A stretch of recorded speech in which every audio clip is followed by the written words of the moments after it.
বলিউড অভিনেতা সাইফ আলী খানের উপরে হামলার ঘটনায় প্রধান অভিযুক্ত তাকে গ্রেফতার করা হয়েছে। ইতিমধ্যেই তার পরিচয় সম্পর্কে জানতে পেরেছেন তদন্তকারীরা।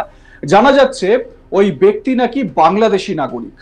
ধৃত ব্যক্তির নাম মোহাম্মদ শরীফুল ইসলাম শেহজাদ। ওই ব্যক্তি বাংলাদেশি বলেই প্রাথমিকভাবে অনুমান করছেন তদন্তকারীরা। এবারে এই শেহজাদ সে নাকি পশ্চিমবঙ্গের নদিয়া সীমান্ত পেরিয়েই ভারতে ঢোকে এবং তারপর মহারাষ্ট্রের থানেতে গিয়ে সেখানে বসবাস শুরু করে। এই ধরনের নানান রকম তথ্য সামনে আসছে। আর এই ঘটনায় স্বাভাবিকভাবেই রাজ্যের যে নিরাপত্তা ব্যবস্থা এবং রাজ্যে যে কিভাবে অনুপ্রবেশ হচ্ছে সেই বিষয়গুলো নিয়েও প্রশ্ন উঠতে শুরু করে দিয়েছে। রাজ্য বিজেপির সভাপতি মানে পশ্চিমবঙ্গ বিজেপির সভাপতি সুকান্ত মজুমদার তিনি রাজ্য প্রশাসনের বিরুদ্ধে সরব হন। একই সঙ্গে রাজ্যের প্রশাসনিক প্রধান মুখ্যমন্ত্রী মমতা বন্দ্যোপাধ্যায়ের উদ্দেশ্যেও তার কটাক্ষ ভরা বার্তা দিতে ছাড়েননি। রাজ্য বিজেপির সভাপতি সুকান্ত মজুমদার বলেন, নদিয়া দিয়ে ওই ব্যক্তি ভারতে ঢুকেছিল বলে দাবি করা হচ্ছে। ঘটনায় তৃণমূল নেত্রী তথা মুখ্যমন্ত্রী মমতা বন্দ্যোপাধ্যায়কে কটাক্ষ করেন তিনি। এবারে এ প্রসঙ্গে বলতে গিয়ে সুকান্ত বাবু ঠিক কি বলেছেন একবার শোনাই আপনাদের। দিদির অনুপ্রেরণা তো নদিয়া দিয়ে ঢুকিয়ে তাকে চালান করে দিয়েছে। সাইফ আলী খানের এই যে আক্রমণ, এই আক্রমণ নিয়ে তো আমাদের বিরোধীরা একদম লাফিয়ে উঠেছিল। আরে বিজেপি শাসিত রাজ্যে হিন্দু রাষ্ট্র হয়ে গেছে, মুসলিমদের কোনো সুরক্ষা নেই, হ্যান নেই। ধরা পড়লো কে দেখলেন তো? মুসলিম হিতৈষী মমতা বন্দ্যোপাধ্যায়ের রাজ্য থেকে গিয়ে সে সাইফ আলী খানের পেছনে চাকুটা গেঁথেছে। উল্লেখ্য, ধৃত ব্যক্তিকে জিজ্ঞাসাবাদে ইতিমধ্যেই উঠে আসছে একের পর এক চাঞ্চল্যকর তথ্য। গ্রেপ্তারের পর প্রথমে অবশ্য নিজেকে বিজয় দাস বলে পরিচয় দেয় সে, যদিও পরে নিজের আসল নাম জানায় সে। পুলিশ সূত্রে খবর, প্রাথমিক জিজ্ঞাসাবাদে শরীফুল স্বীকার করেছে যে হাতে কোনো কাজ না থাকার কারণেই চুরির সিদ্ধান্ত নিয়েছিল। যদিও শরীফুলের দাবি সে জানতো না যে কার বাড়িতে চুরি করতে ঢুকেছে। সিঁড়ি ও শীতাতপ নিয়ন্ত্রক যন্ত্রের নালির সাহায্যেই সে ওপরে উঠেছিল বলে জানিয়েছে শরীফুল। তাকে জিজ্ঞাসাবাদ করে আরো বিভিন্ন রকম তথ্য জানার চেষ্টা করছেন তদন্তকারীরা। হীরানন্দানী এস্টেট একটি নির্মীয়মান মেট্রো প্রকল্প সংলগ্ন এক লেবার ক্যাম্প থেকে গ্রেপ্তার করা হয়েছে তাকে। লুটপাটের উদ্দেশ্য নিয়েই সে বলি অভিনেতার বাড়িতে প্রবেশ করেছিল বলে জানতে পেরেছেন তদন্তকারীরা। এখানেই শেষ নয়, ধৃতের সম্পর্কে উঠে আসছে আরো চাঞ্চল্যকর তথ্য। এই বিষয়ে সংবাদ মাধ্যমকে মুম্বাই পুলিশের এক কর্তা জানান, মোহাম্মদ শরীফুল ইসলাম শেহজাদের কাছ থেকে বাজেয়াপ্ত করা নথিগুলি ইঙ্গিত দিচ্ছে যে সে একজন বাংলাদেশি নাগরিক এবং অবৈধভাবে ভারতে প্রবেশ করেছিল। সে 5-6 মাস আগে ভারতে প্রবেশ করেছিল এবং তারপর মুম্বাই পৌঁছেছিল।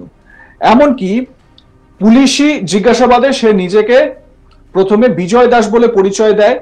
পুলিশ আরো জানাচ্ছে, অভিযুক্ত গত 5-6 মাস ধরে মুম্বাই এবং থানের বিভিন্ন জায়গায় কাজ করছিল। সাইফ আলী খানের উপর হামলার পর থেকেই বিভিন্ন রকম ভাবে পুলিশের তৎপরতা শুরু হয় এবং পুলিশ তদন্ত চালিয়ে নিয়ে যায় এবং বিভিন্ন জায়গায় কিন্তু এই খানা তল্লাশি শুরু হয়। এবং এই ঘটনার পর বিভিন্ন চ্যানেলগুলোতে যে খবরগুলো সামনে আসছিল সেই খবরগুলো নজর রেখেছিল এই শেহজাদ, শরীফুল ইসলাম শেহজাদ নামে এই আততায়ী, এবং তারপর সে নিজের গতি প্রকৃতি চেঞ্জ করতে থাকে এবং থানে থেকে সরে যাওয়ার প্ল্যানিং ছিল তার, এমনটাই জানতে পারা যাচ্ছে।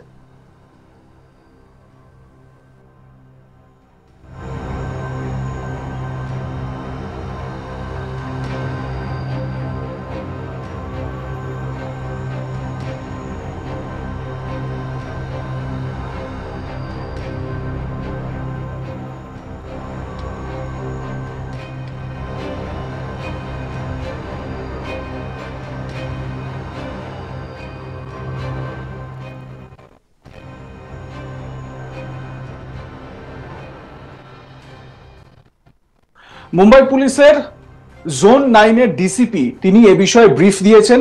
কি বলেছেন তিনি শোনাই আপনাদের। 2025 को रात में 2 बजे बांद्रा पुलिस स्टेशन की हद्दी में अभिनेता श्री सैफ अली खान इनके घर पर जबरी चोरी के उद्देश्य से उन पर हमला हुआ था।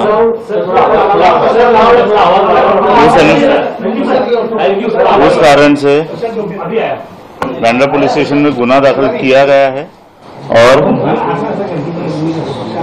एक आरोपी को उसमें अरेस्ट किया गया है। उस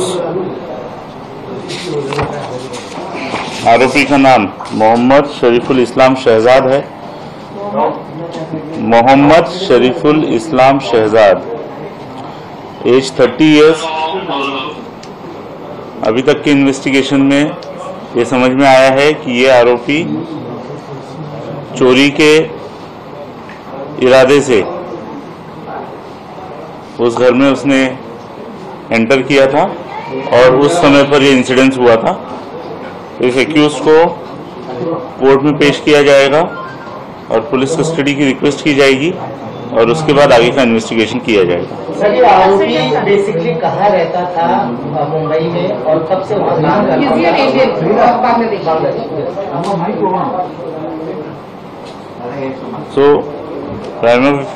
ये जो आरोपी है, यह आरोपी बांग्लादेशी ओरिजिन का है, ऐसा हमारा डाउट है। इसीलिए एप्रोप्रिएट इस केस में एप्रोप्रिएट सेक्शंस की वार की गई है। উল্লেখ্য, এই ঘটনায় জড়িত থাকার সন্দেহে ছত্তিশগড়ের দুর্গ থেকে এক সন্দেহভাজনকে আটক করার পরেই গ্রেপ্তারির খবর পাওয়া যায়, মানে আটক করা হয় এবং তারপর তাকে গ্রেপ্তার করা হয়। আকাশ কৈলাস কন্নজিয়া নামে ওই সন্দেহভাজনকে জিজ্ঞাসাবাদ করার জন্য দুর্গে পৌঁছায় মুম্বাই পুলিশের একটি দল। সন্দেহভাজন ব্যক্তিকে দুর্গ জেলায় জ্ঞানেশ্বরী এক্সপ্রেস ট্রেনে ওঠার সময় রেলওয়ে সুরক্ষা বাহিনী আটক করে এবং তাকে জিজ্ঞাসাবাদ করার পরই বেশ কিছু তথ্য সামনে আসে। তাকে মুম্বাইতে নিয়ে আসা হয় এবং তাকেও জেরা করা হচ্ছে বলে জানতে পারা যাচ্ছে। তবে প্রশ্ন হচ্ছে যে কিভাবে অনুপ্রবেশ করে ভারতে ঢুকলো এই শরীফুল ইসলাম শেহজাদ, যেটা সুকান্ত বাবুর দাবি যে নদিয়া সীমান্ত থেকে এই শেহজাদ ভারতে অনুপ্রবেশ করেছিল। তার মানে পশ্চিমবঙ্গ সীমান্ত থেকে ভারতে প্রবেশ করে এবং তারপর সে মুম্বাইতে চলে যায়। ঠিক একই রকম অভিযোগ শোনা গেল রাজ্যের বিরোধী দলনেতা শুভেন্দু অধিকারীর মুখেও। শুভেন্দু অধিকারী তিনি বলেন যে সারা দেশে অনুপ্রবেশের সাপ্লাই করছে বা জিহাদিদের সাপ্লাই করছে এই রাজ্য। একই সঙ্গে রাজ্যের মুখ্যমন্ত্রীর নাম করেও তিনি কটাক্ষ করেন এবং তিনি বলেন যে যেভাবে এই রাজ্য থেকে অনুপ্রবেশ ঘটছে এবং বিভিন্ন জায়গায় দেশের বিভিন্ন প্রান্তে জিহাদি বিভিন্ন কার্যকলাপ হচ্ছে, তাতে করে এই রাজ্যেরই নাম বদনাম হচ্ছে এবং এই ধরনের ঘটনা কোনোভাবেই গ্রহণযোগ্য নয় বা মেনে নেওয়া যায় না বলেই ব্যক্ত করেছিলেন রাজ্যের বিরোধী দলনেতা শুভেন্দু অধিকারী। এই বিষয়ে আপনাদের মতামত কি জানাতে ভুলবেন না। দেখতে থাকুন আজ তাক বাংলা, সাবস্ক্রাইব করুন ইউটিউব চ্যানেলটি, বেল আইকন হিট করতে ভুলবেন না।